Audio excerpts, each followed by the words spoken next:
समस्या आज की डेट में पेंशन की समस्या बहुत बड़ी समस्या है कि हमारे को भी पेंशन दी जाए। हमारा कर्मचारी रिटायर हो जाता है, उसके बाद उसका जो मान लो कि ज़िंदगी निकलती है वो बड़ी मुश्किल हो जाती है, बहुत मुश्किल हो जाती है। तो हम इस मुद्दे को लेके हमारा जो मांग पत्र बनेगा वो फर्स्ट डिमांड होगी कि हमारे को भी पेंशन दी जाए, ओपीएस हमारे लिए भी बहाल किया जाए, ओपीएस दी जाए।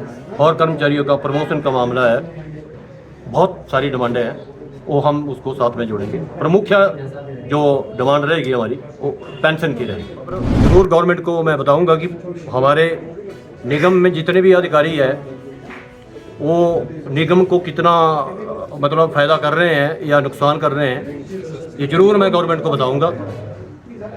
और निगम एक बड़ा कमाऊ बूथ है और आज मतलब कर्मचारियों की कमी से यहाँ तक पहुँच गया है कि आए दिन कर्मचारी अपनी नौकरी बचाने के लिए जूझता रहता है।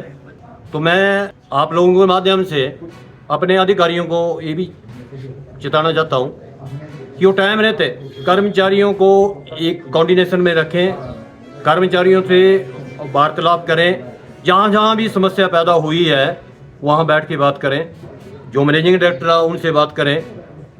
जो रवैया बना रखा है प्रदेश का, निगम का जो रवैया बना रखा है, वो अधिकारियों को मैं तो बोलता हूँ कि थोड़ा उनको शर्म आनी चाहिए। जिस तरीके जो अपने कार्यशैली को आगे बढ़ा रहे हैं, शर्म आनी चाहिए। मैं तो ये बोलता हूँ शर्म आनी चाहिए। हिमाचल प्रदेश राज्य वन निगम कर्मचारी महासंघ ने अपनी नई कार्यकारिणी का गठन करते हुए बाबूराम को अध्यक्ष चुना है।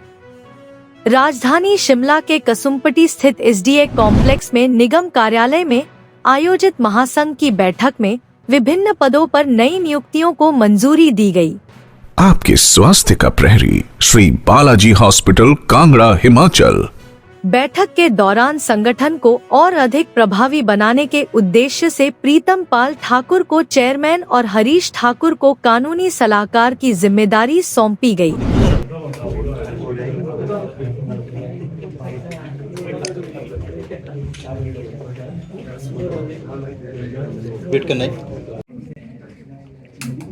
डायरेक्टर नोट से लिए जी श्री होशियार सिंह जी। ब्लॉक से होशियार जी।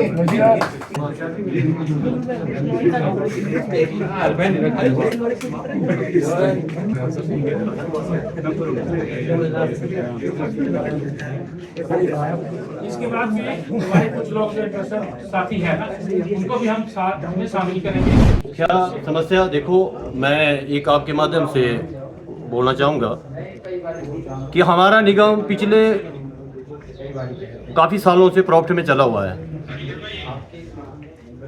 और समस्या आज की डेट में पेंशन की समस्या बहुत बड़ी समस्या है कि हमारे को भी पेंशन दी जाए। हमारा कर्मचारी रिटायर हो जाता है, उसके बाद उसका जो मान लो कि ज़िंदगी निकलती है वो बड़ी मुश्किल हो जाती है, बहुत मुश्किल हो जाती है। तो हम इस मुद्दे को लेके हमारा जो मांग पत्र बनेगा वो फर्स्ट डिमांड होगी कि हमारे को भी पेंशन दी जाए, ओपीएस हमारे लिए भी बहाल किया जाए, ओपीएस दी जाए। और कर्मचारियों का प्रमोशन का मामला है, बहुत सारी डिमांडें हैं, वो हम उसको साथ में जोड़ेंगे। प्रमुख जो डिमांड रहेगी हमारी वो पेंशन की रहेगी।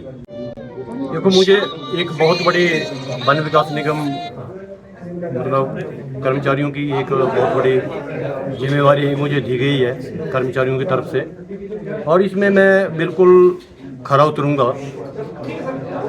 जल्द हम एक मांग पत्र तैयार करेंगे, सारे प्रदेश में घूम के जो भी समस्या मजदूर कर्मचारी जितने भी छोटे कर्मचारी है, बड़े कर्मचारी है, सबकी एक मांग पत्र तैयार करेंगे।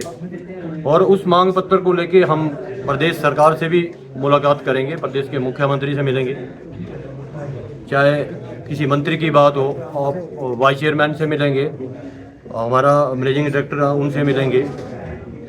और उसमें हम ये भी बीच में डिसाइड करेंगे कि टाइम रहते उसको इम्प्लीमेंट करें। ऐसा जिस तरीके से निगम में मजदूरों का शोषण दिन प्रतिदिन होता जा रहा है, मजदूर अपनी नौकरी को बचाने के लिए रात दिन ये कर रहा है। और प्रदेश में जितने भी हमारे अधिकारी काम कर रहे हैं, मैं पर्सनल मुख्यमंत्री से मैं मीडिया के सामने इस चीज़ को नहीं दोहराऊंगा, पर ज़रूर गवर्नमेंट को मैं बताऊंगा कि हमारे निगम में जितने भी अधिकारी है वो निगम को कितना मतलब फ़ायदा कर रहे हैं या नुकसान कर रहे हैं, ये ज़रूर मैं गवर्नमेंट को बताऊंगा। और निगम एक बड़ा कमाऊ बूथ है और आज मतलब कर्मचारियों की कमी से यहाँ तक पहुँच गया है कि आए दिन कर्मचारी अपनी नौकरी बचाने के लिए जूझता रहता है। तो मैं आप लोगों के माध्यम से अपने अधिकारियों को ये भी चेताना चाहता हूँ कि वो टाइम रहते कर्मचारियों को एक कोऑर्डिनेशन में रखें, कर्मचारियों से वार्तालाप करें, जहाँ जहाँ भी समस्या पैदा हुई है वहाँ बैठ के बात करें, जो मैनेजिंग डायरेक्टर है उनसे बात करें। जो रवैया बना रखा है प्रदेश का, निगम का जो रवैया बना रखा है, वो अधिकारियों को मैं तो बोलता हूँ कि थोड़ा उनको शर्म आनी चाहिए। जिस तरीके जो अपने कार्यशैली को आगे बढ़ा रहे हैं, शर्म आनी चाहिए। मैं तो ये बोलता हूँ शर्म आनी चाहिए। धन्यवाद।